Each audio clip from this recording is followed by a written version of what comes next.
بسم اللہ الرحمن الرحیم الحمدللہ رب العالمین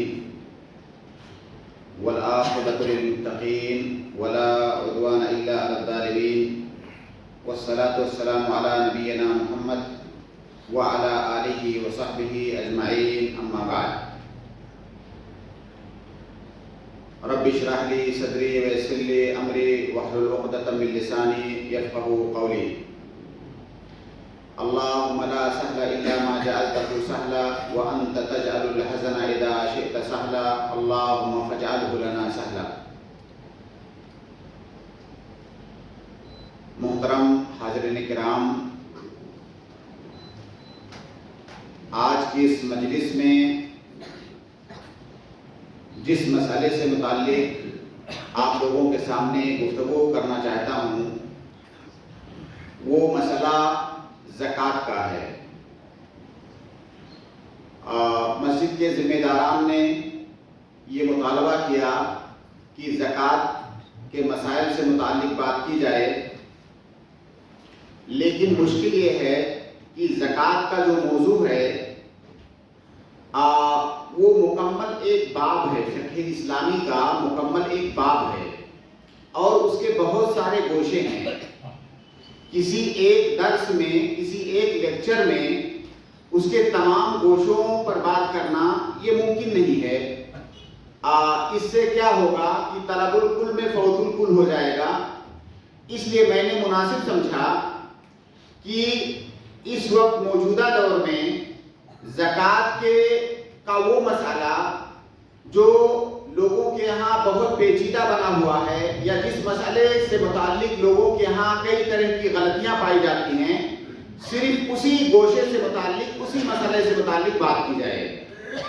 لہذا آج کے اس درس میں مصارف زکوٰۃ کے مسائل سے متعلق انشاءاللہ ہم بات کریں گے۔ مصارف زکوٰۃ کا مطلب یہ ہے کہ جب ہم نے زکوٰۃ نکالا تو اب زکوٰۃ کا مال ہم کو خرچ کہاں کرنا ہے۔ صرف اسی مسئلے اور اس مسئلے سے متعلق جو دیگر فروعی مسائل ہیں ان پر انشاءاللہ ہم بات کریں گے۔ اصل موضوع میں آنے سے پہلے کچھ بنیادی باتیں آپ سمجھ لیں۔ آپ سب لوگوں نے بارہا سنا ہوگا اور جانتے ہوں گے کہ زکوٰۃ یہ ہمارے دین کا، اسلام کا ایک رکن ہے۔ زکوٰۃ یہ کوئی معمولی مسئلہ نہیں ہے، بلکہ اسلام کی عمارت جن ستونوں پر کھڑی ہوئی ہے انہی میں سے ایک زکوٰۃ ہے۔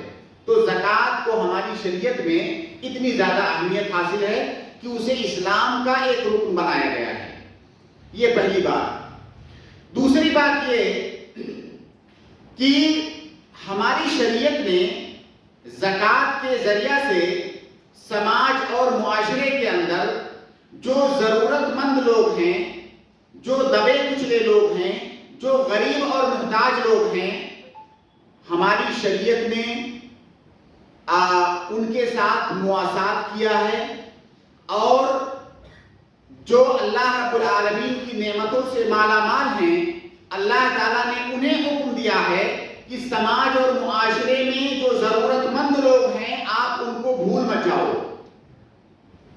اللہ رب العالمین نے اگر آپ کو دیا ہوا ہے تو سماج میں ایسے لوگ بھی ہیں جو اپنی زندگی کی بنیادی ضرورتیں بھی پوری نہیں کر پاتے ہیں، آپ ان کا ہاتھ پکڑ کر کے، ان کی انگلی پکڑ کر کے آپ کو چلنا ہے، تاکہ سماج اور معاشرے میں مسلمانوں کے درمیان ایک قرب رہے، ایک الفت اور محبت رہے، دوری نہ رہے۔ ایسا نہ ہو کہ ایک آدمی ایسے لیول پر زندگی گزار رہا ہے کہ وہاں سے وہ اپنے سے نیچے لیول پر زندگی گزارنے والوں کو دیکھ بھی نہ سکے۔ ہمارا اسلام یا ہمارا دین اس بات کی اجازت نہیں دیتا ہے۔ لہذا زکوٰۃ کے مقاصد میں سے ایک بڑا مقصد یہ ہے کہ سماج میں جو ضرورت مند لوگ ہیں ان کی ضرورتیں پوری ہو سکیں، کم سے کم اتنا ہو سکے کہ ان کی زندگی کی جو بیسک نیڈ ہیں، زندگی کی جو بیسک ضرورتیں ہیں، ان بیسک ضرورتوں کے لیے ان کو ترسنا نہ پڑے۔ زکوٰۃ کے بہت سارے مقاصد میں سے ایک مقصد یہ ہے، اس لیے اس کو ذہن میں رکھیں۔ تیسری بات بطور تمہید آپ یہ سمجھیں کہ آپ کئی بار سنتے ہوں گے صدقہ زکات، یہ دو کلمہ بار بار آپ سنتے ہوں گے، صدقہ زکات۔ دراصل ہماری شریعت میں فقہا نے جو اصطلاحات بنائی ہیں، ایک اصطلاح ہے زکات، ایک اصطلاح ہے صدقہ۔ عام طور سے جب زکات بولا جاتا ہے تو زکات کا مطلب واجبی زکات۔ آپ کے پاس مال ہے، نصاب کو پہنچ گیا ہے، اب آپ کے اوپر اس مال کی زکات نکالنا واجب ہے، جو کہ اسلام کا رکن ہے۔ اگر آپ نہیں نکالتے ہیں تو گنہگار ہوں گے، اس کو زکات کہتے ہیں۔ اور صدقہ کا مطلب نفلی صدقہ، عام طور سے یہ اصطلاح ہے، حالانکہ صدقہ کا لفظ قرآن میں واجبی زکات کے لیے بھی استعمال ہوا ہے، لیکن اصطلاح میں علماء اور فقہا کی اصطلاح میں جب صدقہ بولا جاتا ہے تو اس سے نفلی صدقہ مراد ہوتا ہے۔ اور زکات اور صدقہ کے درمیان بہت سارے فرق ہیں۔ جیسے ایک فرق یہ ہے کہ زکات صاحب حیثیت پر ہی واجب ہے، زکات صاحب حیثیت جس کے پاس نصاب بھر مال ہے اس کے اوپر واجب ہے، جبکہ صدقہ کوئی بھی دے سکتا ہے۔ زکات واجب ہے، صدقہ واجب نہیں ہے۔ اسی طرح سے زکات چند طرح کے مال میں صرف واجب ہے۔ دنیا میں بہت سارے اقسام کے مال ہیں، ہر طرح کے مال میں زکات واجب نہیں ہے، چند اقسام ہیں، 4 طرح کے مال ہیں جن میں زکات واجب ہے، جبکہ صدقہ آپ کسی بھی مال سے نکال سکتے ہو۔ اسی طرح سے زکات کے کچھ مصارف ہیں خاص، جب ہم نے زکات نکالا تو اس کو ہم کہیں پر بھی نہیں خرچ کر سکتے ہیں۔ اللہ تعالیٰ نے کچھ خاص جگہیں بتا دیا ہے کہ زکات کے مال کو انہی فلاں جگہوں پر آپ کو خرچ کرنا ہے، جبکہ صدقہ ہم کسی کو بھی دے سکتے ہیں۔ صدقہ یہاں تک کہ کسی امیر کروڑ پتی آدمی کو بھی آپ صدقہ دے سکتے ہیں، صدقہ آپ کسی غیر مسلم کو بھی دے سکتے ہیں، جہاں آپ کی مرضی ہے وہاں صدقہ دے سکتے ہیں آپ، جبکہ زکات کے بارے میں آپ پابند ہیں کہ جہاں آپ کو بتایا گیا ہے زکات کا مال آپ صرف وہی دے سکتے ہیں۔ تو صدقہ اور زکات میں یہ کچھ بنیادی فروق ہیں جس کو ذہن میں رکھیں کہ آپ صدقہ کبھی بھی اپنے مال سے نکال سکتے ہیں، کہیں بھی خرچ کر سکتے ہیں۔ زکات نکالنے کا ایک ٹائم ہے، زکات نکالنے کا ایک نصاب ہے، زکات کے خرچ کرنے کے کچھ جگہیں ہیں، وہیں پر خرچ کرنا ہے۔ تو آپ یہ کچھ بنیادی باتیں جاننے کے بعد اب ہم زکات کے جو مصارف ہیں، جب میں مصارف کا لفظ بولوں تو آپ سمجھ جائیں مصارف مطلب اس کو خرچ کہاں کرنا ہے۔ زکات جب ہم نے نکالا، زکات کا مال نکل گیا میرے پاس، اب مجھے اسے دینا کہاں ہے، اس کو مصرف کہتے ہیں۔ تو زکات کے مصارف کیا ہیں؟ زکات کے مصارف کو اللہ رب العالمین نے قرآن کریم کے اندر اتنا واضح انداز میں بیان کیا ہے۔ عام طور سے قرآن میں جو احکامات بیان کیے جاتے ہیں وہ اجمالاً اللہ رب العالمین قرآن میں احکامات کو بیان کرتا ہے، پھر اللہ کے نبی صلی اللہ علیہ وسلم اپنی حدیث میں اس کی تفسیر کرتے ہیں۔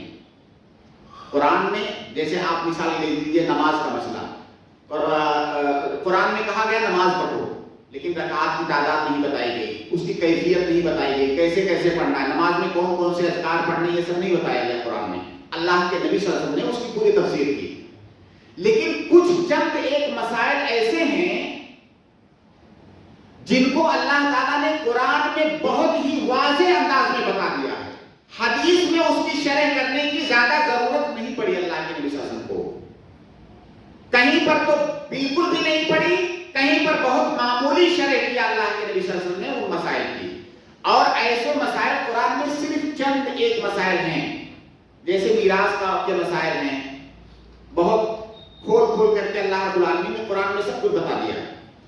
انہی مسائل میں سے ایک مسئلہ ہے زکات کے مصارف کا، کہ زکات کو خرچ کہاں کرنا ہے۔ اور ایک حکمت یہاں بتائی جاتی ہے کہ زکات کے مصارف کو، میراث کے مسائل کو اللہ نے قرآن میں اتنا واضح انداز میں کیوں بتایا، دو ٹوک انداز میں، کوئی گنجائش نہیں، کسی شک شبہے، کسی تردد احتمال کی کوئی گنجائش نہیں۔ اس کی حکمت یہ بتائی مفسرین نے کہ اس کا تعلق جو ہے مال سے ہے، زکات کا تعلق بھی مال سے ہے، میراث کا تعلق بھی مال سے ہے، اور مال کے سلسلے میں انسان فطرتاً بے ایمان واقع ہوا ہے. جہاں پہ مال کا مسئلہ آتا ہے اچھے اچھے زاہد نیک صالح عبادت گزار لوگ پھسل جاتے ہیں جہاں مال کا مسئلہ آتا ہے. تو یہاں پہ مال کا مسئلہ ہے اور انسان بہت لالچی ہوتا ہے مال کا، اس لیے اللہ رب العالمین نے بہت دو ٹوک انداز میں بتایا کہ اس کو ایسے ایسے تمہیں کرنا ہے، میراث کو ایسے ایسے تقسیم کرنا ہے، فلاں کا اتنا حصہ، فلاں کا اتنا حصہ. زکوٰۃ کا مسئلہ ہے تو اللہ تعالیٰ نے بتا دیا کہ جب زکوٰۃ نکلے اس کو ایسے ایسے خرچ کرنا ہے تاکہ آپ کے لیے کسی اجتہاد کی گنجائش نہ رہ جائے. کوئی جو ہے دائیں بائیں حیل حجت ہیلا بہانہ یہ آپ نہ کر سکیں. تو اللہ رب العالمین نے زکوٰۃ کے مصارف کو قرآن میں بہت ہی کلیئر اور واضح انداز میں بیان کر دیا. سورہ توبہ کی آیت ہے، وہ آیت سنیے.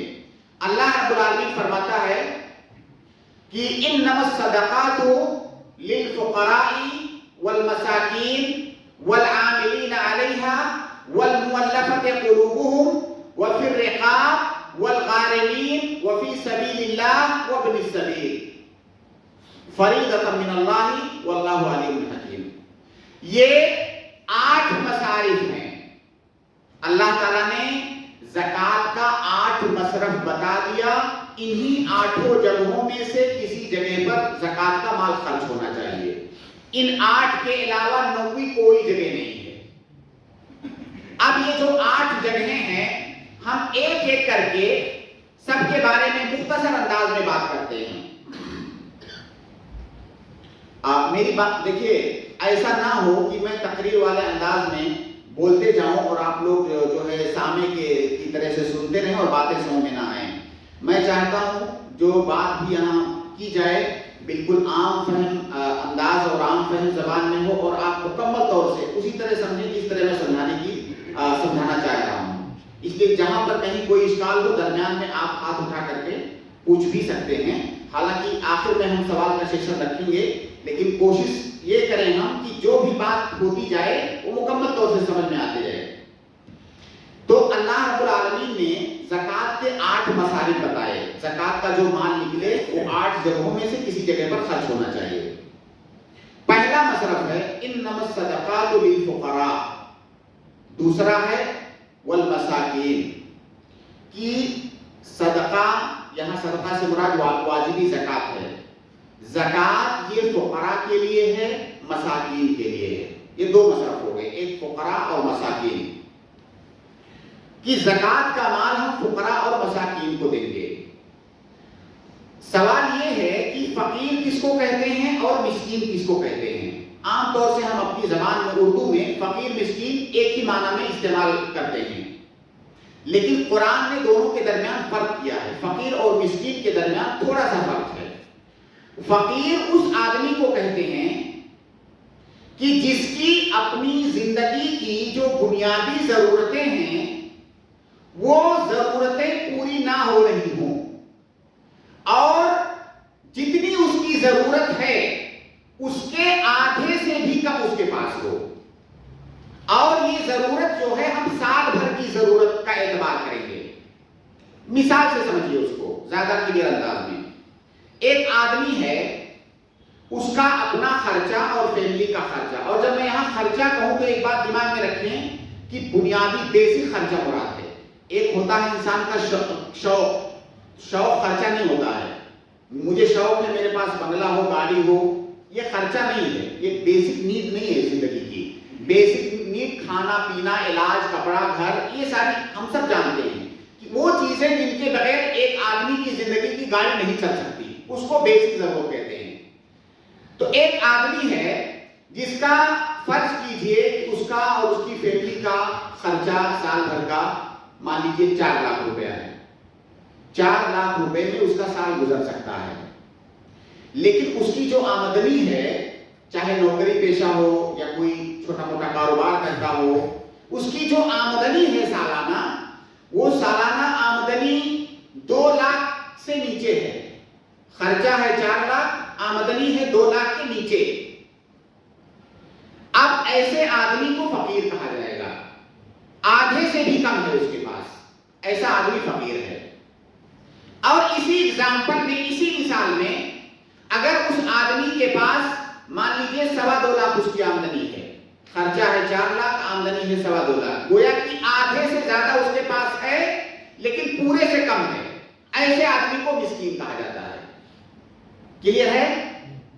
فقیر اور مسکین کے درمیان فرق۔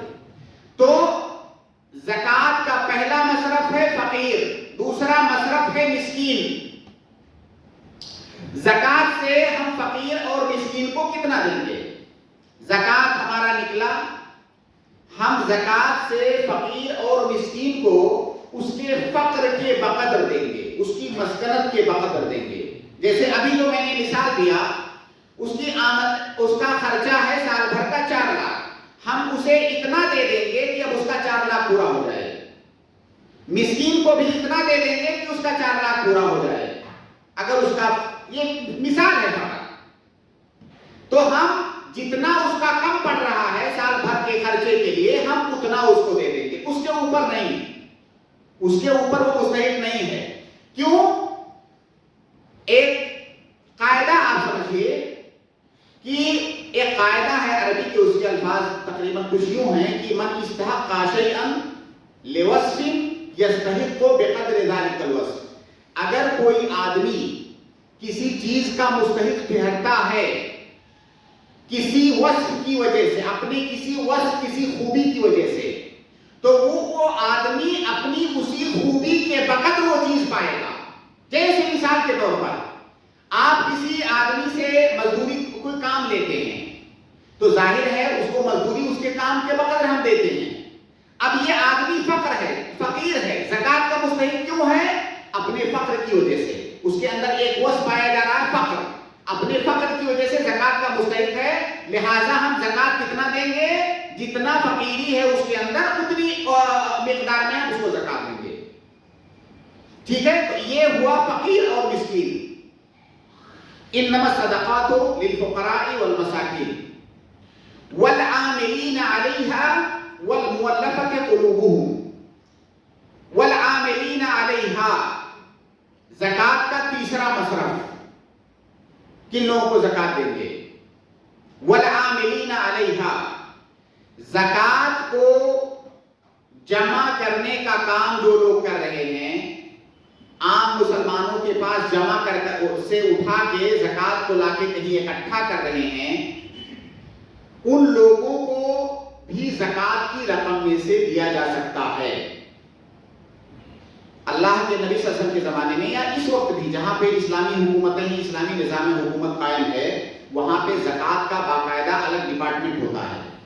جیسے منسٹری ہوتی ہے الگ الگ چیزوں کی، تو اس کی ایک منسٹری ہوتی ہے، تو بیت المال ہوتا ہے، تو مسلمانوں سے زکوٰۃ وصول کے لا کے وہاں اکٹھا کیا جاتا ہے، پھر وہیں سے تقسیم ہوتا ہے۔ تو ظاہر ہے بہت بڑا کام ہوتا ہے، اس میں پورے بہت سارے امپلائیز کی ضرورت ہوتی ہے، بہت برا عملہ لگتا ہے، تو ظاہر ہے اس میں جو لوگ کام کرنے والے ہیں وہ بھوکے پیٹ تو کام نہیں کریں گے، ان کو مزدوری چاہیے۔ تو اگر حکومت کی طرف سے ان کی تنخواہ پہلے سے متعین ہے تب تو ٹھیک ہے، ان کو ان کے کام کی اجرت مل رہی ہے، لیکن اگر ان کی تنخواہ متعین نہیں ہے تو جتنا وہ کام کریں گے اس کے بقدر ان کو زکوٰۃ میں سے رقم دے دی جائے گی۔ والعاملین علیہا، کہ جو لوگ اس ڈپارٹمنٹ میں کام کر رہے ہیں انہیں بھی زکوٰۃ کی رقم میں سے دیا جائے گا۔ اور جو تھوڑی دیر پہلے میں نے قاعدہ بیان کیا، اس قاعدہ کو یہاں پر بھی اپلائی کریں کہ جو آدمی اگر کسی وصف کی وجہ سے کسی چیز کا مستحق ٹھہر رہا ہے تو اسی وصف کے بقدر اس کو دیا جائے گا۔ یہ زکوٰۃ کیوں پا رہا ہے؟ اس آدمی کو ہم زکوٰۃ کیوں دے رہے ہیں؟ کیونکہ وہ کام کر رہا ہے، زکوٰۃ کو جمع کرنے کا کام کر رہا ہے، تو گویا اس کے کام کرنے کی وجہ سے ہم اس کو زکوٰۃ دے رہے ہیں۔ تو اب اس کو کتنا دیں گے؟ جتنا وہ کام کرے گا، یہ نہیں کہ بے حساب جتنا چاہے اتنا دے دیں، اس کے کام کے بقدر اس کو زکوٰۃ دیا، اس کے مال میں سے دیا جائے گا۔ تو والعاملین علیہا، ایک اور پوائنٹ یہاں پر یاد رکھیں، ابھی آگے اس کی ضرورت پڑے گی۔ اللہ تعالیٰ نے کہا والعاملین علیہا، اس کا تعلق جو ہے عربی گرامر سے ہے۔ اللہ تعالیٰ نے یہ نہیں کہا والعاملین فیہا، والعاملین فیہا اگر کہا جاتا تو اس کا مطلب یہ ہوگا کہ کوئی بھی آدمی اس میں جا کر کے کام کر سکتا ہے، کوئی بھی آدمی اپنے آپ کو پیش کر سکتا ہے، جا کے کام کر سکتا ہے۔ والعاملین علیہا کا مطلب یہ ہے کہ باقاعدہ کسی جہہ کی طرف سے، حکومت کی طرف سے، یا جو بھی حکومت کے قائم مقام کوئی تنظیم ہے اس کی طرف سے باقاعدہ اس کو ولایت دی گئی ہے، اس کو جو ہے نوکری پر رکھا گیا ہے، حکومت نے اسے نوکری پر رکھا ہے، اس کو ولایت حاصل ہے حاکم کی طرف سے۔ یہ مطلب ہے والعاملین علیہا۔ یہ جاننا اس لیے ضروری ہے کہ کل کو اگر میں کھڑے ہو جاؤں اور کہوں چلو میں زکوٰۃ جمع کرنے کا کام کر رہا ہوں، مجھے کسی نے نہیں کہا ہے، مجھے کسی حکومت، کسی حاکم، کسی ذمہ دار نے نہیں لگایا ہے، تو میں والعاملین علیہا نہیں کہلاؤں گا، میں والعاملین فیہا ہوں، جس کا قرآن میں کوئی ذکر نہیں ہے۔ تو والعاملین علیہا ہونے کے لیے ضروری ہے کہ حاکم وقت یا حاکم کے جو بھی قائم مقام ہے اس کی جانب سے اس کو رکھا گیا ہو، تب والعاملین علیہا وہ کہلائے گا۔ تو بہرحال اگر اس آدمی کی نوکری نہیں ہے الگ سے تو اس کو زکوٰۃ کے مال میں سے اس کی محنت کے بقدر، اس کے عمل کے بقدر زکوٰۃ میں سے دیا جائے گا۔ یہ تیسرا مصرف ہوا۔ والعاملین علیہا والمؤلفۃ قلوبہم، یہ چوتھا مصرف ہے زکوٰۃ کا، تالیف قلب کے لیے زکوٰۃ کا مال خرچ کرنا۔ اس میں تالیف قلب میں کئی چیزیں داخل ہیں، جیسے کوئی نو مسلم ہے، وہ پریشان، عام طور سے نو مسلم جو ہوگا وہ پریشان حال ہوتا ہے، اقتصادی ناحیے سے بہت سارے سماجی دباؤ ہوتے ہیں، اس پر بہت ساری پریشانیاں ہوتی ہیں، اس کے تالیف قلب کے لیے ہم زکوٰۃ کی رقم دے سکتے ہیں۔ وہ پریشان حال ہے، ہو سکتا ہے کہیں پریشانی میں آ کر کے وہ برداشت نہ کر پائے، واپس نہ لوٹ جائے، ہم زکوٰۃ سے اس کی مدد کر سکتے ہیں۔ یا کوئی ایسا آدمی ہے، ہمیں لگتا ہے کہ یہ قریب آ رہا ہے ہمارے، ہو سکتا ہے اس کو ہمارے دین کی حقانیت سمجھ میں آ جائے اور یہ داخل ہو جائے، ہم اس کی مدد کر سکتے ہیں، لیکن یہ یاد رکھیں اس کنڈیشن کے ساتھ نہیں کہ اسے ہم کہیں کہ تم اسلام لاؤ گے تو تمہیں ہم پیسہ دیں گے، پیسہ دے کے اسلام نہیں قبول کروانا ہے۔ جب کسی آدمی کو سمجھ میں آئے اللہ کی حقانیت تب وہ اسلام قبول کرے۔ کوئی اگر پیسے کے لیے اسلام قبول کرتا ہے تو ایسے آدمی کی اسلام کی ضرورت اللہ تعالیٰ کو نہیں ہے، وہ اسلام کی، اللہ کی حقانیت کو سمجھتے ہوئے اسلام قبول کرے۔ یہ جو دے رہے ہیں یہ بطور مدد ہے، یہ بطور مدد ہے، اور یہ پیغام دینے کے لیے کہ سارے مسلمان ایک ساتھ ہیں، ایک دوسرے کے ساتھ کھڑے ہیں۔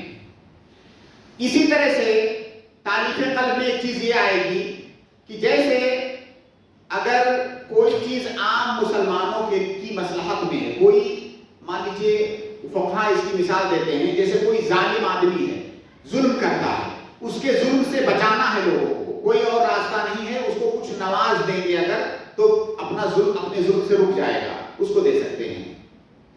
تو بہرحال تالیف قلب میں جہاں عام مسلمانوں کی، عام اسلام کی مصلحت ہو وہاں پر خرچ کیا جا سکتا ہے، وہ غیر مسلم میں بھی ہو سکتا ہے، مسلمان میں بھی ہو سکتا ہے، یہ تالیف قلب کا مطلب ہے۔ تو یہ چوتھا مصرف ہوا، والمؤلفۃ قلوبہم۔ تالیف قلب کا مطلب سمجھ میں آیا آپ لوگوں کے؟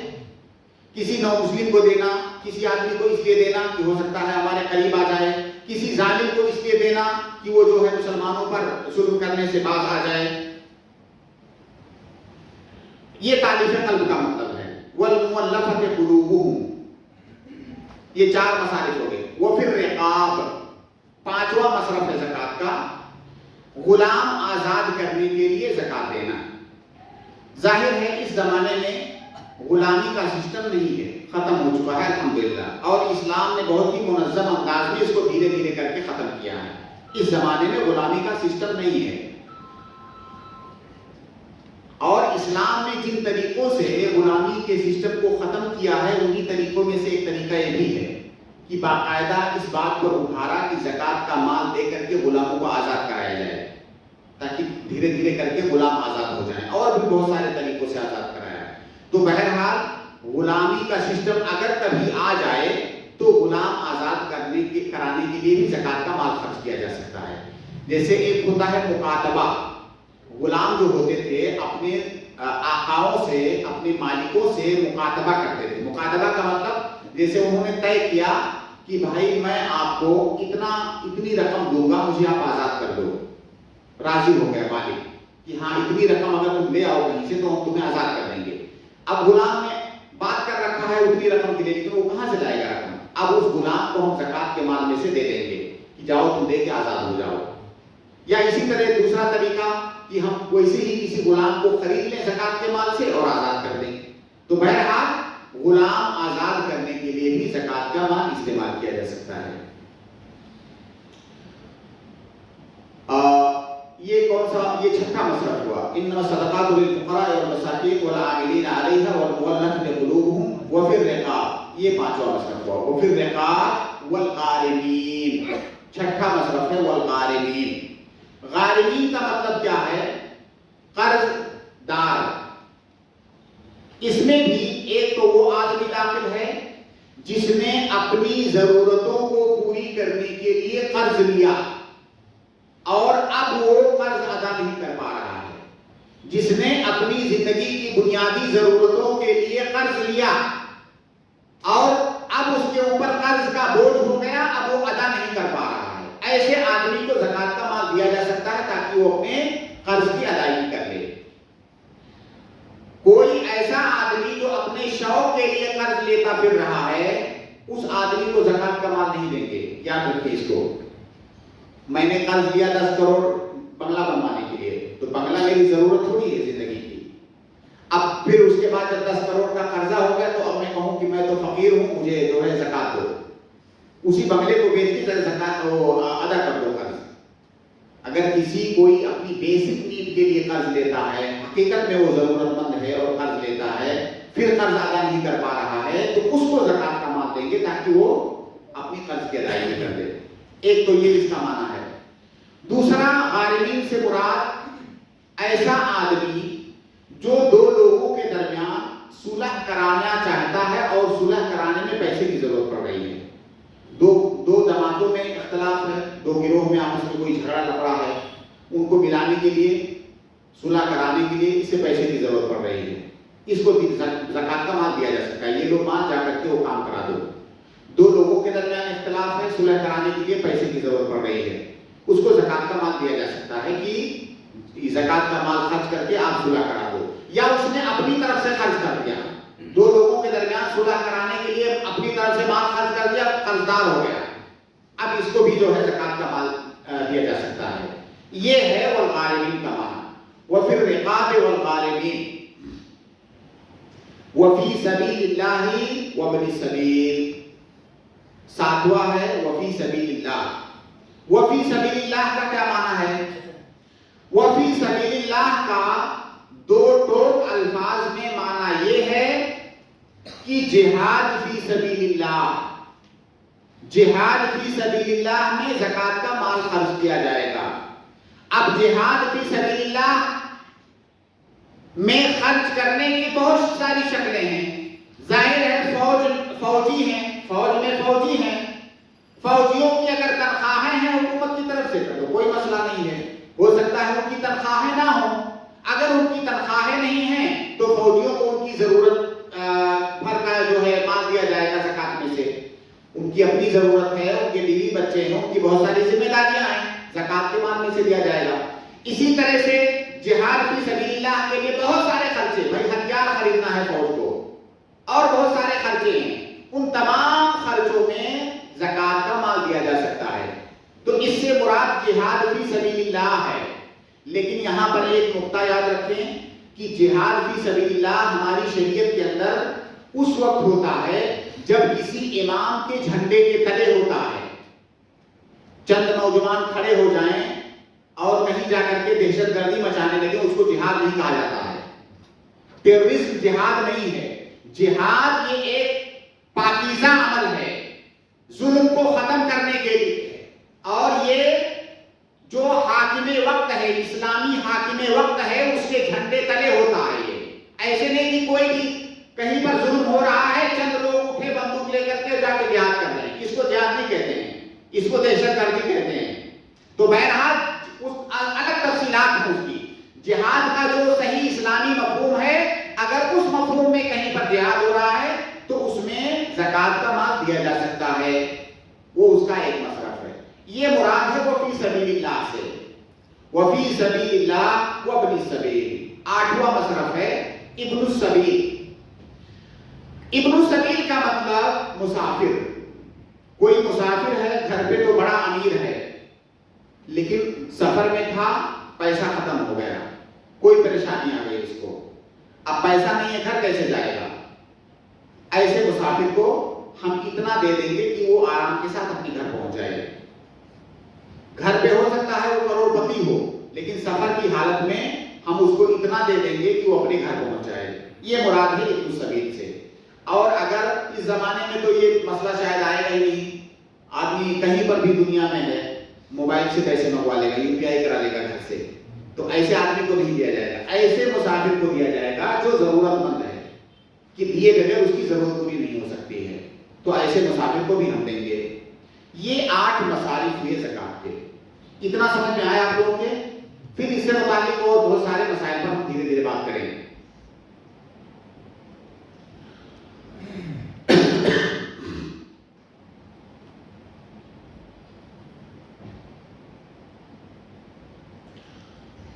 ایک چیز, ایک مسئلہ ہے, زکات کے جو 8 مصارف ہیں, ابھی جو قرآن کی آیت میں نے آپ لوگوں کو پڑھ کے سنائی, اس میں سے جو 4 شروع کے مصارف ہیں, 4 شروع کے ہیں, 4 آخر کے ہیں. 2 حصوں میں آپ اس کو سمجھیے. 4 شروع کے انما الصدقات للفقراء والمساکین والعاملین علیہا والمؤلفۃ قلوبہم. یہ جو 4 مصارف ہیں ان کے لیے قرآن میں اللہ رب العالمین نے جو صیغہ اور جو اسلوب اختیار کیا وہ ہے انما الصدقات للفقراء. یہ گرامر کی بات ہے, عربی گرامر. یہاں پر جو لام ہے یہ لام تملیک ہے. آسان زبان میں اس کا معنی یہ ہے کہ یہ جو 4 شروع کے 4 مستحقین ہیں زکات کے, ان کو جب ہم زکات کا مال دیں گے تو ضروری ہے کہ ہم انہیں اس طرح سے دے دیں کہ وہ اس کے مالک بن جائیں. ہم اس میں کچھ خرد برد نہ کریں, ہم مکمل طور سے ان کو اس کا مالک بنا دیں. اب وہ اس کے مالک بن گئے, کیسے خرچ کرنا ہے, کیا کرنا ہے, کیا خریدنا ہے وہ جانیں, وہ ان کی ذمہ داری ہے. مکمل طور سے بااختیار ہیں وہ, تو ہم مکمل طور سے ان کے ہاتھ میں زکات دے دیں گے. یہ معنی ہے تملیک کا. سمجھ میں آ رہی ہے بات؟ جو 4 شروع کے الفقراء والمساکین والعاملین علیہا والمؤلفۃ قلوبہم. دیکھیے ہمارے سماج اور معاشرے میں فقراء اور مساکین ہی کا زیادہ مسئلہ ہے. نہ تو زکات جو بٹور کے لاتے ہیں ان کا بھی مسئلہ کوئی زیادہ نہیں ہے, اور جو تالیف قلب ہے اس کا بھی مسئلہ نہیں ہے. اس لیے فقراء اور مساکین پر آپ فوکس کیجیے. فقراء اور مساکین کو زکات کا مال کیسے دیں گے؟ جیسے نکلا ہے ایسے, کسی موبائل کی شکل میں نکلا ہے ایسے دیں گے. پیسے کی شکل میں نکلا ہے, 10,000 پیسے کی شکل میں نکلا زکات. اب یہ نہیں کہ جو ہے ہم اس پیسے کو اپنے حساب سے دیں گے, جو چاہیے گا وہ خرید کر کے دیں گے. جیسے نکلا ہے ویسے اس فقیر کو لے جا کر کے دیں گے. تب اس کو کہتے ہیں تملیغ. اب وہ فقیر فیصلہ کرے گا وہ کیا کرے, مکمل طور سے وہ اس کا مالک ہو گیا. تو جو 4 شروع کے مستحقین ہیں ان کو زکات کے مال کا مالک بنانا ضروری ہے قرآن کی اس آیت کی روشنی میں. اور جو 4 آخر کے ہیں وہ پھر رقاب والغان. دیکھیے جب یہاں پہ 4 آخر کا ذکر کیا اللہ تعالیٰ نے تو اسلوب بدل گیا. وہاں کہا تھا للفقراء, یہاں کہا وہ پھر رقاب. پھر رقاب گردن آزاد کرانے میں دے سکتے ہیں. اب گویا کہ ہم چاہیں تو ڈائریکٹ اس غلام کو دے دیں, جا کر کے وہ آزادی حاصل کر لے. پیسہ ہم نے دیا, جا کے آزادی حاصل کر لیا. یا ہم ڈائریکٹ اس کے مالک کے پاس جائیں, کہیں بھائی یہ لو پیسہ, اس کو آزاد کر دو. دونوں طریقے اختیار کر سکتے ہیں. یعنی اس غلام کو دینا ضروری نہیں ہے. تو یہاں پر اسلوب بدل گیا قرآن کا, تو وہاں تملیغ ضروری نہیں ہے. جو آخر کے 4 ہیں وہ پھر رقاب والغارمین. جو قرضدار ہے, کوئی آدمی قرضدار ہے, ہم اس کو چھٹکارا دلانا چاہتے ہیں. ایک طریقہ یہ ہے کہ اس قرضدار کو ہم پیسہ دے دیں, جا کر کے اپنی قرض ادا کر دیں.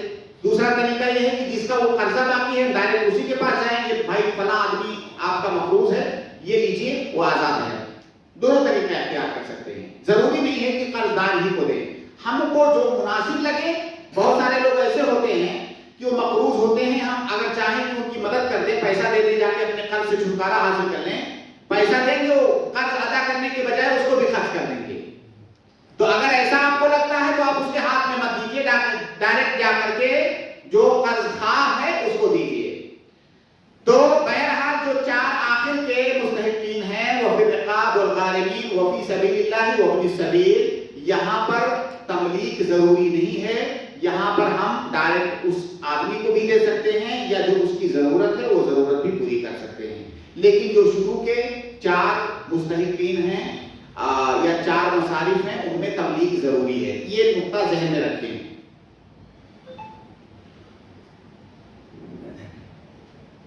یہاں پر ایک مسئلہ اور سمجھیں کہ یہ جو زکوٰۃ کے مستحقین جن کا ابھی میں نے ذکر کیا، جب آپ نے زکوٰۃ نکالا تو یہ ضروری نہیں ہے کہ ان 8 مصارف پر تھوڑا تھوڑا آپ خرچ کریں. جہاں پر آپ دیکھیں کہ جہاں پہ زیادہ ضرورت ہے، جہاں پہ دینا زیادہ بہتر ہے، آپ وہاں دے سکتے ہیں.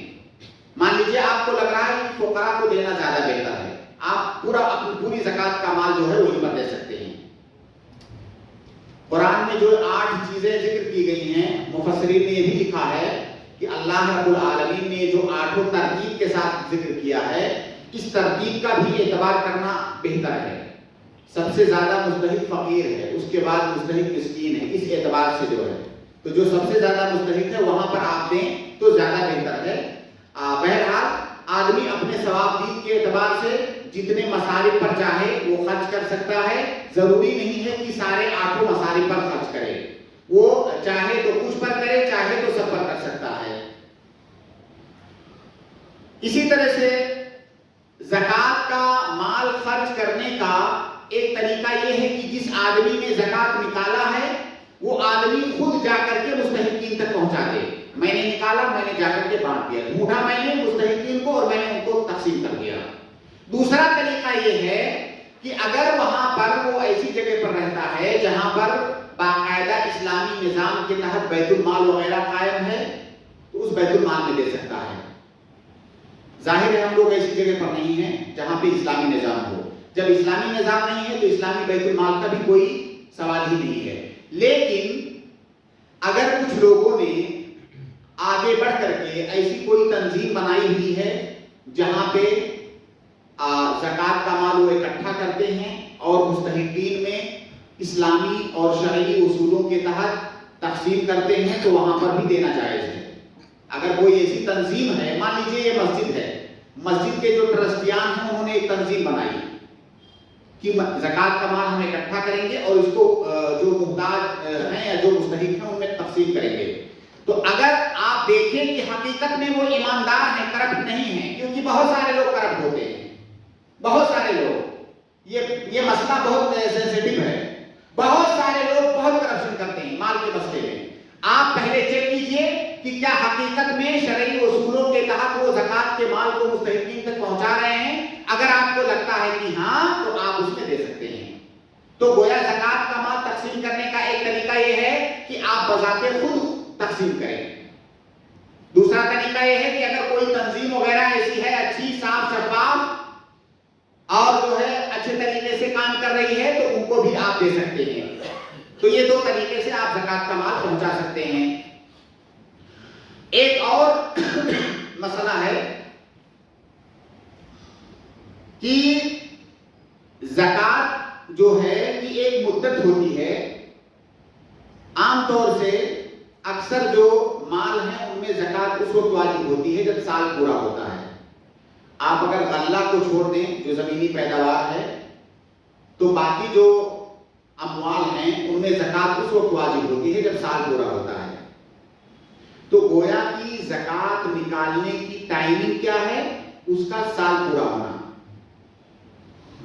یہ مسئلہ سمجھنا بہت ضروری ہے آپ کے لیے. بہت سارے لوگوں نے یہ سمجھا ہوا ہے کہ زکوٰۃ نکالنے کی ٹائمنگ کا تعلق رمضان سے ہے. اب رمضان آ گیا ہے، زکوٰۃ نکالنا ہے. بھائی یہ کیسا مسئلہ ہے کہ تمام مسلمانوں کا ٹائم رمضان ہی میں سال پورا ہو رہا ہے کسی کا جو ہے شوال میں نہیں ہو رہا ہے، کسی کا شعبان میں نہیں ہو رہا ہے، تو زکوٰۃ نکالنے کا تعلق سال پورا ہونے سے ہے، اس کی ٹائمنگ کا تعلق، اس کا تعلق رمضان سے نہیں ہے۔ اگر رمضان سے 2 مہینہ پہلے آپ کے مال کا سال پورا ہو رہا ہے تو اسی وقت زکوٰۃ نکالنا ضروری ہے۔ آپ رمضان کا انتظار نہیں کر سکتے۔ اگر آپ یہ سوچ رہے ہیں کہ رمضان افضل مہینہ ہے، اس میں نکالوں گا ثواب زیادہ ملے گا، یہ آپ کی غلط فہمی ہے، خام خیالی ہے۔ اگر زکوٰۃ کا وقت ہو گیا، اس کے باوجود بھی بغیر کسی عذر کے آپ تاخیر کر رہے ہیں زکوٰۃ نکالنے میں، تو آپ افضل وقت نہیں پائیں گے بلکہ آپ کو گناہ ملے گا۔ اگر رمضان سے 2 مہینہ 4 مہینہ پہلے آپ کا ٹائم پورا ہو رہا ہے زکوٰۃ کا، تو رمضان کا انتظار کرنا یہ آپ کے لیے جائز نہیں ہے۔ یہ غلطی عام طور سے پائی جاتی ہے ہندوستان میں، پتہ نہیں، مجھے نہیں معلوم یہ مسئلہ آیا کہاں سے ہے۔ زکوٰۃ یہ الگ عبادت ہے، رمضان الگ عبادت ہے۔ بھائی آپ جانتے ہیں روزہ الگ رکن ہے، زکوٰۃ الگ رکن ہے۔ زکوٰۃ کا نکالنے کا تعلق اس کے ٹائمنگ سے ہے، سال پورا ہونے سے۔ اس میں درمیان میں رمضان کہاں سے آ گیا؟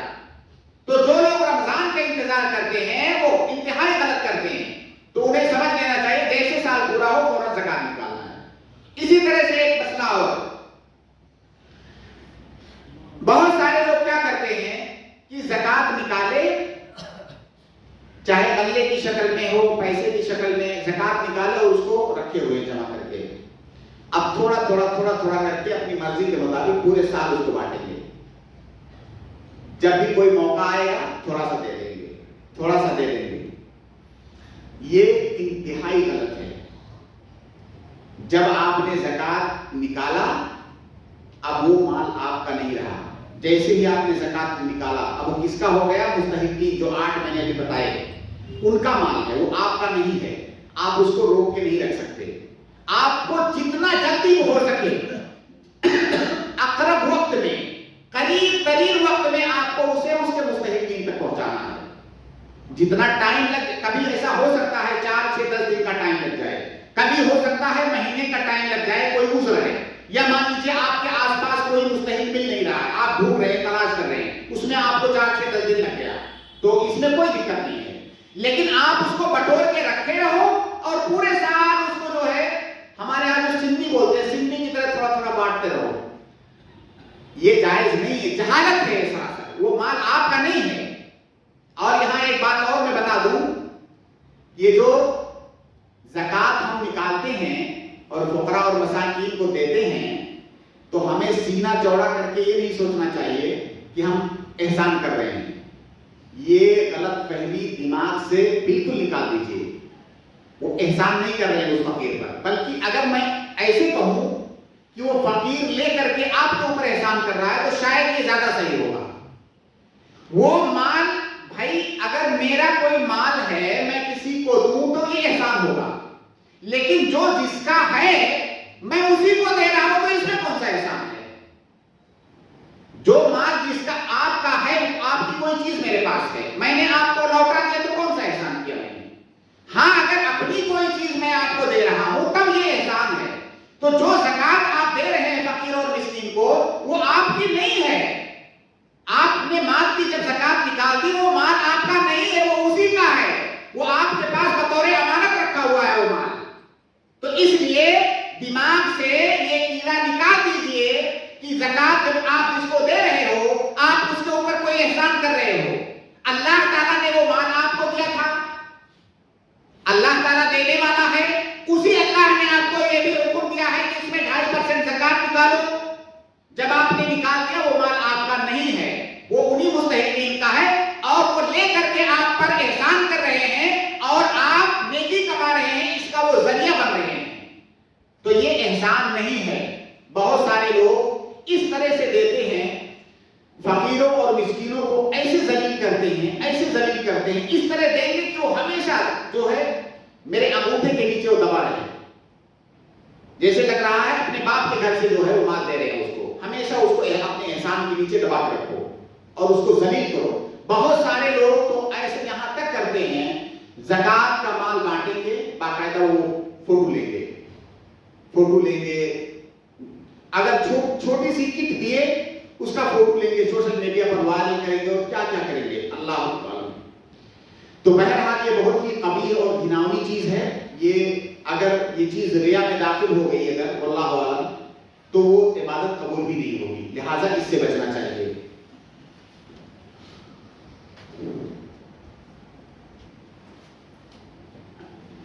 ایک مسئلہ، باتیں میری واضح ہیں، سمجھ میں آ رہی کہ نہیں؟ ہاں، ایک مسئلہ ہے، جیسے میں نے ابھی بتایا کہ اگر کوئی تنظیم بناتا ہے، وہاں پہ زکوٰۃ کا مال اکٹھا کرتا ہے اور اچھے طریقے سے صاف شفاف طریقے سے ایمانداری کے ساتھ شرعی جو اصول ہیں زکوٰۃ کو تقسیم کرنے کے، ان اصولوں کو ملحوظ رکھتے ہوئے وہ ایسا کام کر رہا ہے تو وہاں پہ زکوٰۃ کا مال دیا جا سکتا ہے۔ اب بہت سارے لوگ، بہت ساری تنظیمیں ہیں بھی الحمدللہ اس طرح سے جو کام کر رہی ہیں، لیکن وہ کیا کرتے ہیں کہ زکوٰۃ کی رقم جب ان کے پاس آتی ہے تو زکوٰۃ کی اس رقم سے وہ سامان خریدتے ہیں، راشن خریدتے ہیں، راشن کا کٹ بناتے ہیں، دوائیاں خریدتے ہیں، کپڑے خریدتے ہیں، ٹھنڈی کا موسم میں کمبل خریدتے ہیں، اس طرح مختلف ضرورت کی چیزیں خرید کر کے فقراء اور مساکین کو دیتے ہیں۔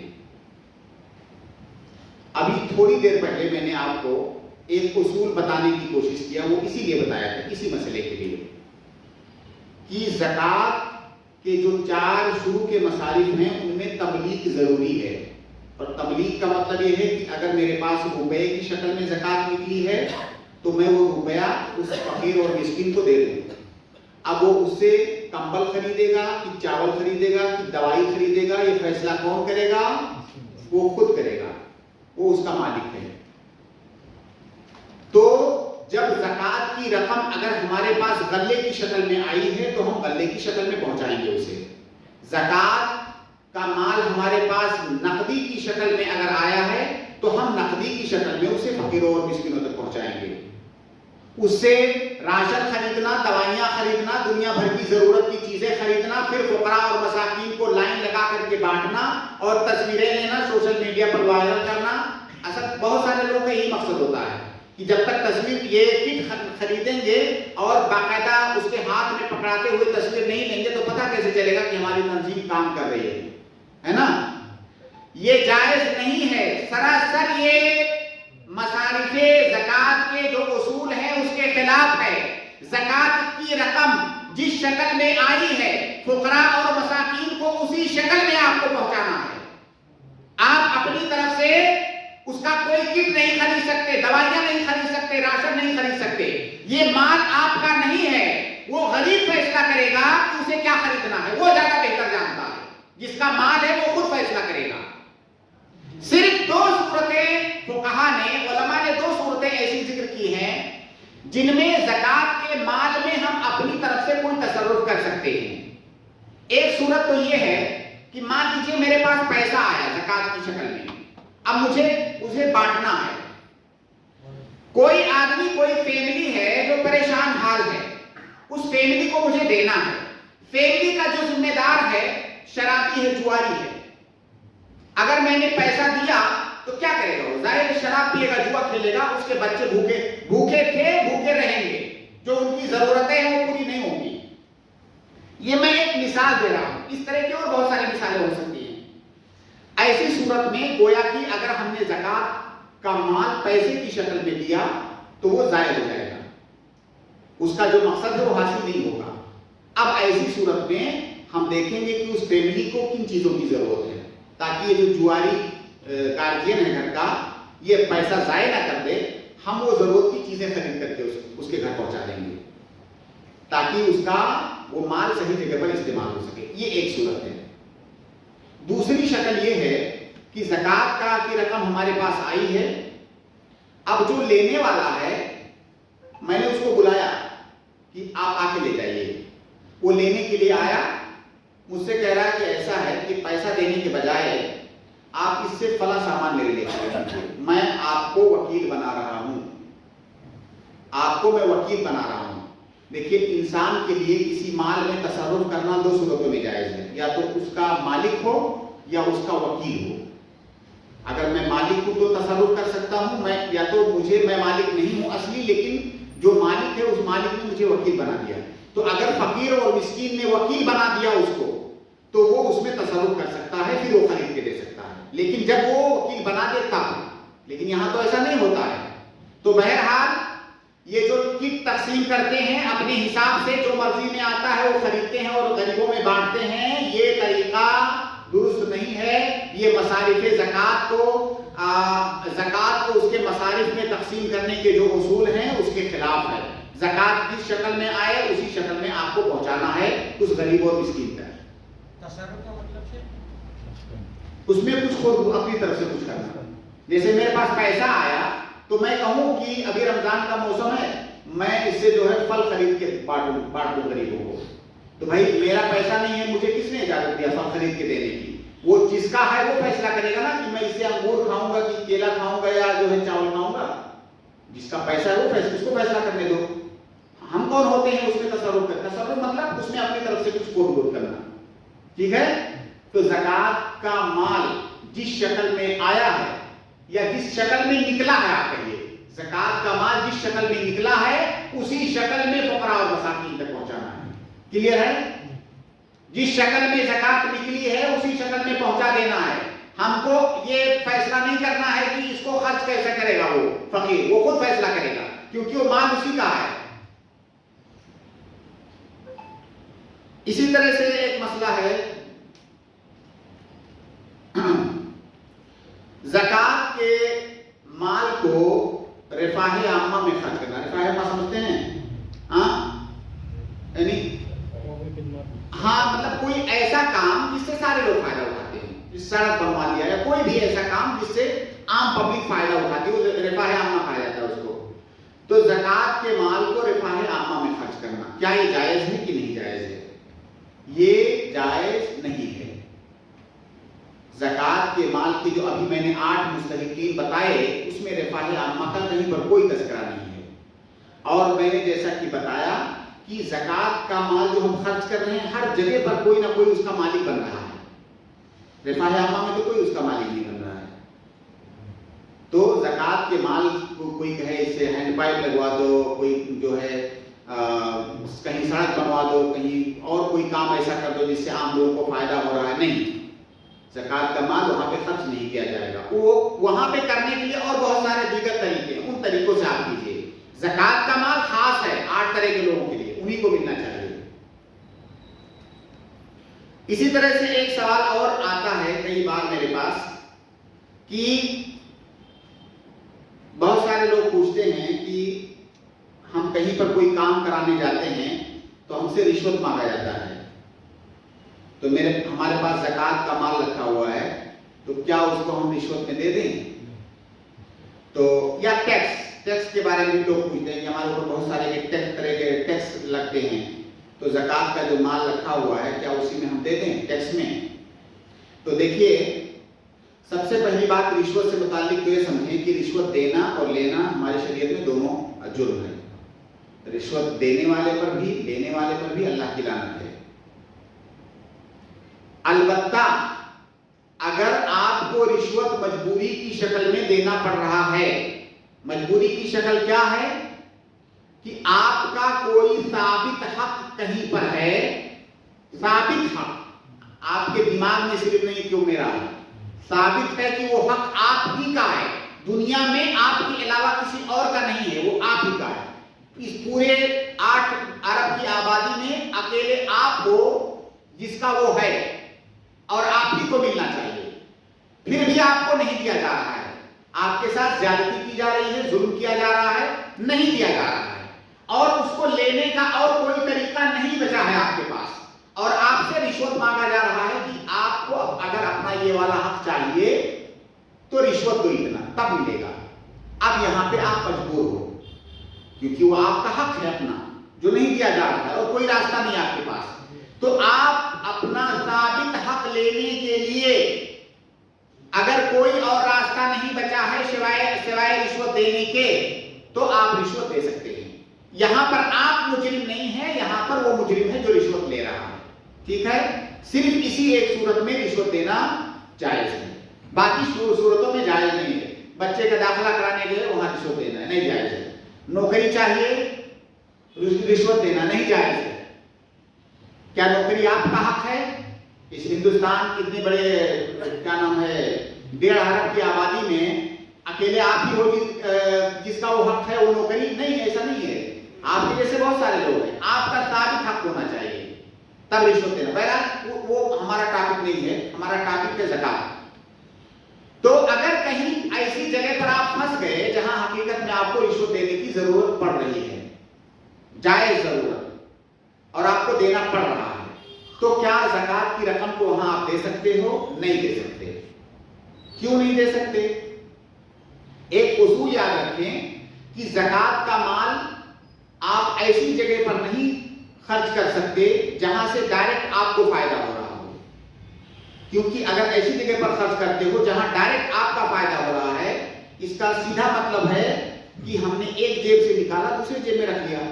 یہی تو مطلب ہوا. تو زکات کی رقم کو آپ اپنے اوپر اپنے فائدے کے لیے خرچ نہیں کر سکتے. اب اگر آپ رشوت اس زکات کی رقم سے نہ دیتے تو کہاں سے دیتے؟ کہاں سے دیتے؟ اپنی جیب سے دیتے نا. اپنی جیب سے دیتے. اب جب آپ نے اس زکات کی رقم سے رشوت دے دیا تو جیب والی رقم بچی کہ نہیں بچی؟ تو آپ کا فائدہ ہوا.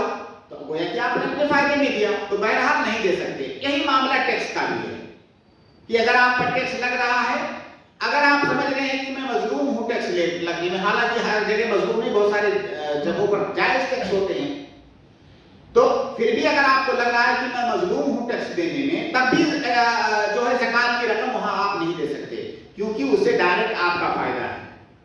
تو وہاں پہ آپ زکات کی رقم نہیں دے سکتے. اسی طرح سے ایک مسئلہ اور ہے. بہت سارے لوگ زکات کی رقم نکلی تو پوچھتے ہیں کہ میرے پاس ایک بڑی رقم نکلی ہوئی ہے زکات کی، تو میں کیا کرتا ہوں کہ کچھ تو دے دیتے ہیں فقیروں اور مسکینوں کو، لیکن رقم چونکہ بڑی ہے تو کچھ رکھا ہوا ہوں اور اس کو لوگوں کو قرض میں دیتا ہوں. بھائی جس کو ضرورت ہو قرض لے جائے پھر بعد میں دے دے، اور اس طرح لوگوں کو فائدہ میں پہنچاؤں گا اس زکات کی رقم سے. بطور یا مان لیجیے بیت المال ہے، کہیں پہ بیت المال بنا ہوا ہے، زکات کی رقم لوگوں نے جمع کیا، اب وہاں سے لوگوں کو قرض بانٹا جا رہا ہے، لے جاؤ ضرورت پوری کرو بعد میں واپس کر دینا. کیا اس طرح سے زکات کی مال کو بطور قرض دینا جائز ہے کہ نہیں؟ نہیں جائز ہے، بالکل نہیں جائز ہے. کیوں؟ کیونکہ اصول ہے کہ زکات کا مال جس کا حق ہے اس کو مالک بناؤ، فوراً اس کو دو، اس تک پہنچاؤ. اور قرض دینے کا کیا مطلب ہوا؟ قرض دینے کا مطلب ہو بھائی قرض جو لے جا رہا ہے پہلے فائدہ اٹھائے گا، اپنے پاس رکھے گا، پھر آپ کو واپس کرے گا. یہ تو پورا ڈیلے ہوگا. جبکہ زکات کے مال کو فوراً پہنچانا ہے مستحقین تک، اور جس کو بھی دینا ہے. اور دوسری بات یہ کہ قرض آپ اپنا مال دو نا دوسروں کو. دوسرے کا مال آپ کیسے قرض دے سکتے ہو؟ وہ مال آپ کا ہے ہی نہیں، وہ دوسرے کا مال ہے جو آپ کے پاس رکھا ہوا ہے. دوسروں کو قرض کیسے دے سکتے ہو آپ اس کو؟ تو لہذا قرض وغیرہ میں بھی وہ مال نہیں دے سکتے.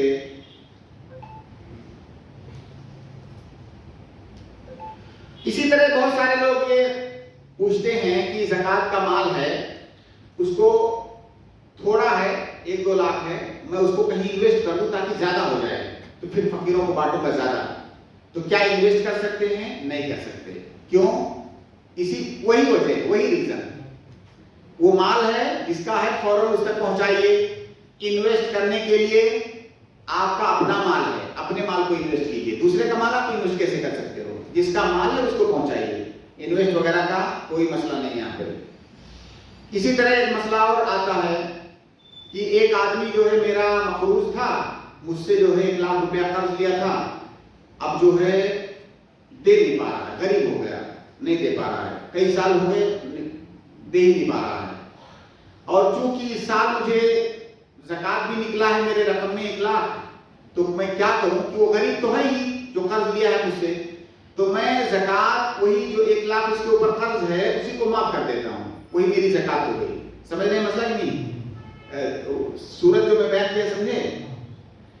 میرا کسی کے اوپر قرض ہے جو ادا نہیں کر پا رہا ہے، میرے مال میں زکات واجب ہو رہی ہے. اب میں یہ کہوں کہ اسی قرض کو میں معاف کر دیتا ہوں، وہی میرا زکات ہو گیا، تو کیا یہ جائز ہے؟ یہ نہیں جائز ہے. اس لیے نہیں جائز ہے کہ زکات یہ دینے کا نام ہے، معاف کرنے کا نام نہیں ہے زکات. پہلی وجہ یہ کہ یہ زکات دینے کا نام ہے، معاف کرنے کا نام نہیں۔ دوسری وجہ یہ کہ وہ مال جس کے ملنے کی اب آپ کو امید ہی نہیں رہ گئی ہے، وہ مال آپ کا کہاں ہے؟ وہ تو غریب ہو چکا ہے، دے ہی نہیں پا رہا ہے آپ کو، تو وہ آپ کا ہے ہی نہیں، تو جو آپ کا ہے ہی نہیں وہ آپ کسی کو دے کیسے رہے ہو؟ تو معاف کرنے سے زکات ادا نہیں ہوگی۔ زکات دینا ہے ہاتھ سے، یہ مال ہے میرا، اس میں سے یہ زکات ہے، تو معاف کرنے سے زکات ادا نہیں ہوگی۔ اسی طرح سے ایک مسئلہ رشتہ داروں کو زکات دینے کا، اپنے قریبیوں کو زکات دینے کا کیا مسئلہ ہے؟ اپنے قریبیوں کو زکات ہم دے سکتے ہیں، بلکہ اللہ کے نبی صلی اللہ علیہ وسلم کی ایک حدیث ہے کہ اگر کسی اجنبی کو ہم نے زکات دیا تو ہمیں زکات کا اجر ملے گا، ہم نے کسی قریبی کو اگر زکات دیا تو ہمیں زکات کا بھی اجر ملے گا اور صلہ رحمی کا بھی اجر ملے گا، دو اجر ملے گا۔ تو اگر کوئی ہمارا قریبی غریب ہے، زکات کا مستحق ہے، تو زیادہ بہتر ہے کہ ہم اس کو دیں زکات کی رقم، اس سے ہمیں زیادہ اجر ملے گا۔ لیکن یہاں پہ کچھ باتیں یاد رکھیں، ہم نے ابھی تھوڑی دیر پہلے آپ کو بتایا ایک اصول کہ زکات کا مال ہم ایسی جگہ پر نہیں دے سکتے جس سے ڈائریکٹ ہمارا فائدہ ہو رہا ہو، کیونکہ ہم اپنے اوپر نہیں خرچ کر سکتے زکات کا مال۔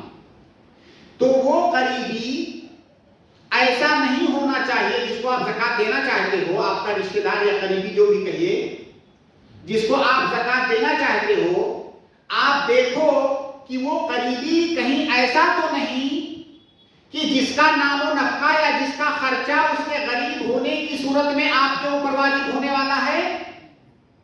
دنیا میں بہت سارے انسان ایسے ہیں آپ کے رشتہ دار، آپ کے قریبیوں میں، کہ اگر وہ کل کو غریب ہو جائیں، فقیر ہو جائیں، تو ان کا نفقہ آپ کے اوپر واجب ہو جائے گا شرعاً۔ تو کہیں وہ قریبی ایسا تو نہیں ہے کہ اس کے غریب ہونے کی شکل میں اس کا نام و نفقہ آپ پر واجب ہونے والا ہے؟ اگر وہ ایسا ہے تو آپ اس کو زکات نہیں دے سکتے۔ جیسے مثال سے سمجھیے، جیسے آپ کا بیٹا ہے، آپ کا بیٹا ہے، بالغ ہے، بڑا ہو چکا ہے، اپنا کما کھا رہا ہے، اپنا خرچہ اٹھا رہا ہے، لیکن آگے چل کے وہ غریب ہو گیا، فقیر ہو گیا، اتنا فقیر ہو گیا کہ وہ زکات کا مستحق بننے لگا۔ اب ظاہر ہے جب وہ فقیر ہو گیا تو اب فقیر ہونے کی شکل، بیٹے کے فقیر ہونے کی شکل میں بیٹے کا خرچہ باپ کے اوپر واجب ہے، اگر باپ امیر ہے تو اس کا خرچہ آپ کے اوپر واجب ہو گیا۔ اب اگر آپ یہ سوچو کہ اپنے فقیر بیٹے کو میں زکات کی رقم دے دوں تو نہیں دے سکتے، کیوں؟ کہ اگر اس کو اگر آپ دے رہے ہو تو آپ کا فائدہ کہاں سے ہوگا، کیسے ہوگا؟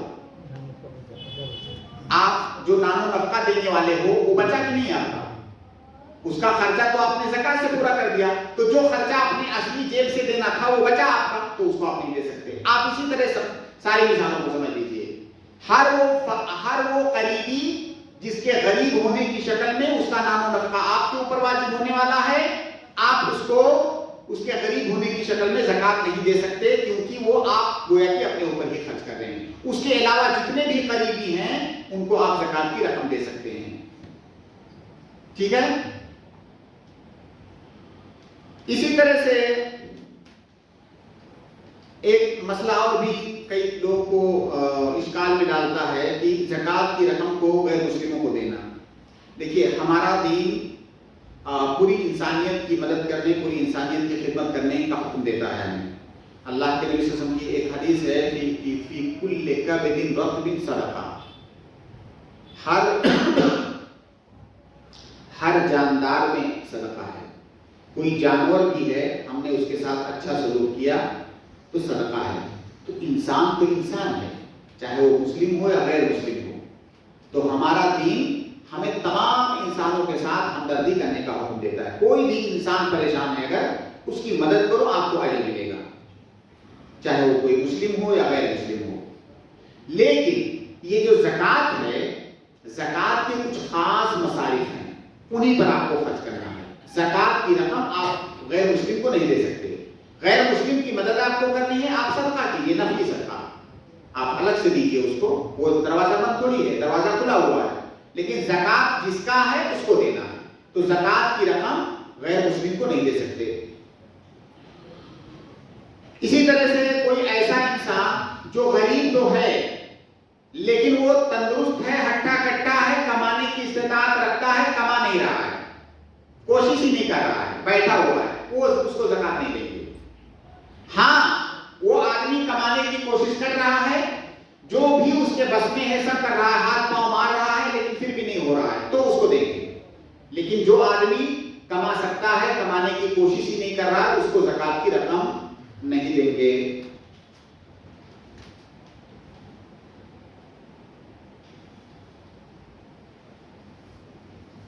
ایک اور مسئلہ جو میں نے بیان کیا زکات کے مصارف میں، وہ فر رقاب کا مطلب ہم نے بتایا کہ غلام آزاد کرنا، زکات کے مال سے غلام آزاد کرنا۔ تو کیا قیدیوں کو آزاد کرانا زکات کے مال سے؟ کوئی آدمی جیل میں ہے، کیا جیل سے اس کو آزاد کرانا یا کرانے کے لیے زکات کا مال خرچ کرنا جائز ہے کہ نہیں جائز ہے؟ کیا رائے آپ لوگ کی؟ آپ لوگ بتائیں۔ اگر اس کا جیل میں ہونا ایک یعنی کہ بنا جرم کے، وہ بنا جرم کے اگر وہ گیا ہے، جو قرآن اور حدیث کے مطابق اس کا کوئی جرم نہیں ہے، اس کو زبردستی ڈال دیے تو قرآن اور حدیث کیا اس کو چھڑا سکتے ہیں۔ ٹھیک ہے، اور کسی کی کوئی رائے؟ دیکھیے قرآن میں اللہ تعالیٰ نے کہا وہ پھر رقاب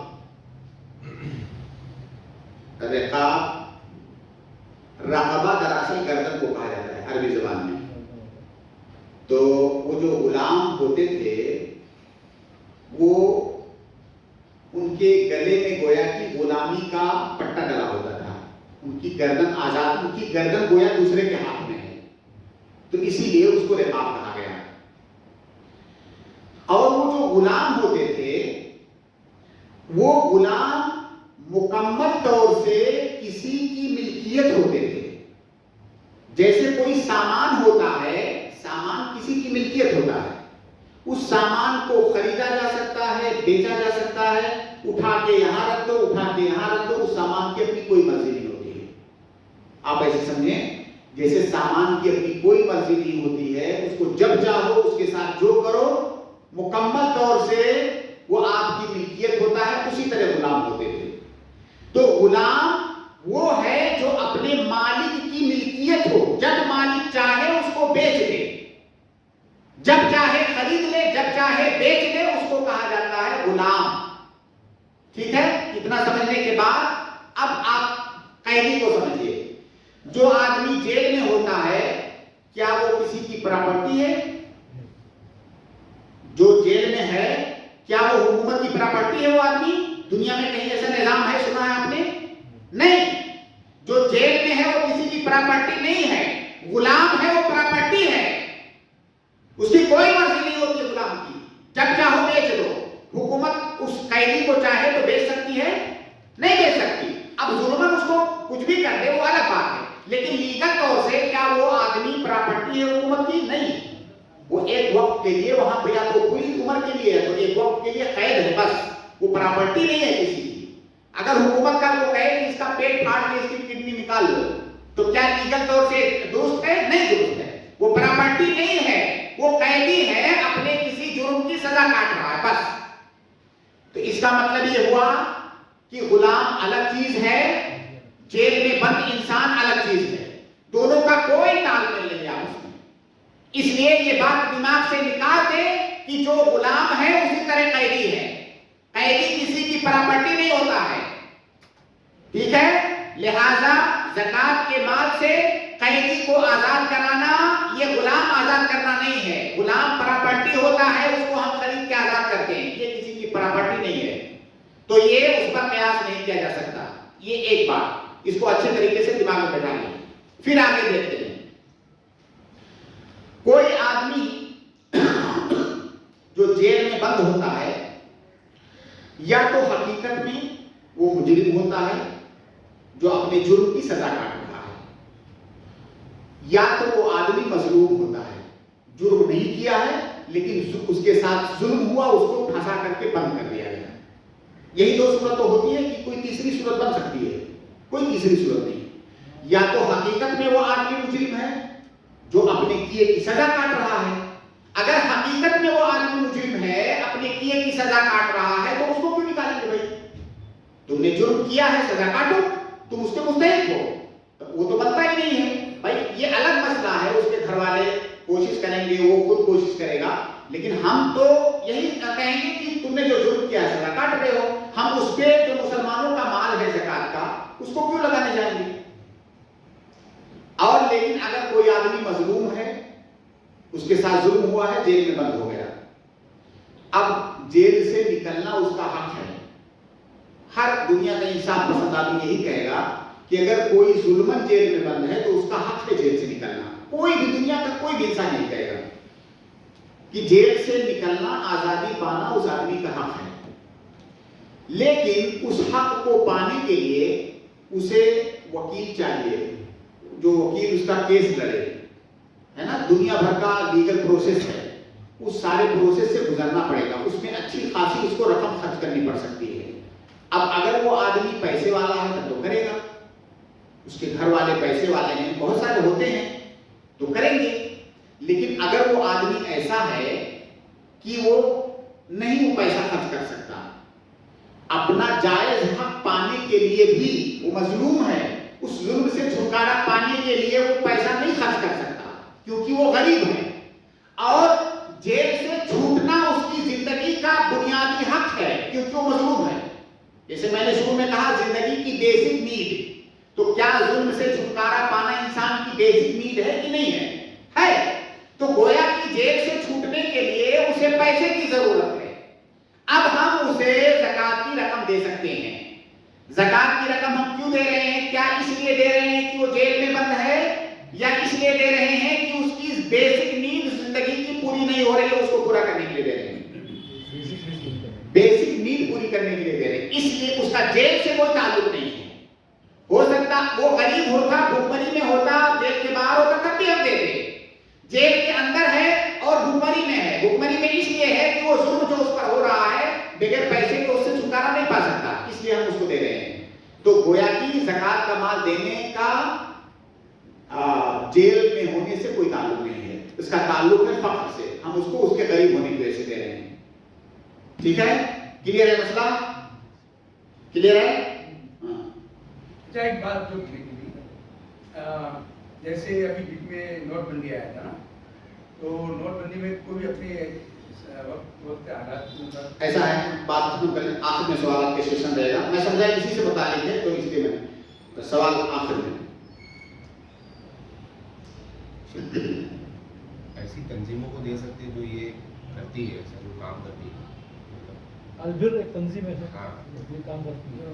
دیکھیے, میں یہاں پہ نا میں آپ کو اصول بتا سکتا ہوں, جنرل اصول. جنرل اصول یہ ہے کہ کوئی آدمی جیل میں بند ہے اور مظلوم ہے. حقیقت میں پہلے تو آپ یہ پکا کرو کیوں مظلوم ہے. ہو سکتا ہے مجرم ہو گئی, آپ کی ہمدردی اس کے ساتھ ہے, ٹھیک ہے, آپ کو حق ہے, آپ ہمدردی رکھو, لیکن حقیقت میں وہ مجرم ہے. تو مجرم ہے تو اس کی تب اس کو حق نہیں ہے کہ وہ جیل سے نکلے. مجرم کو تو ہم نہیں کہیں گے نا کہ اس کی زندگی کی نیڈ ہے کہ وہ جیل سے نکلے. زندگی کی نیڈ تو یہ ہے کہ ہمارے اوپر ظلم ہو رہا ہے تو ہم اس سے بچیں. اگر ہم نے جرم کیا ہے تو ہماری نیڈ یہ ہے کہ ہم جرم کی سزا بھگتیں. ٹھیک ہے, تو اگر کوئی حقیقت میں مظلوم ہے اور پیسہ چاہیے اس کو چھوٹنے کے لیے اور وہ غریب ہے, تو اس کے غریبی کی وجہ سے ہم اس کو دے سکتے ہیں. ظاہر ہے اگر کوئی ایسی تنظیم ہے تو اس تنظیم کے تھرو سے ہم دے سکتے ہیں. سوال کے لیے کتنا وقت رکھا ہے؟ ابھی کتنا بچا ہوا ہے؟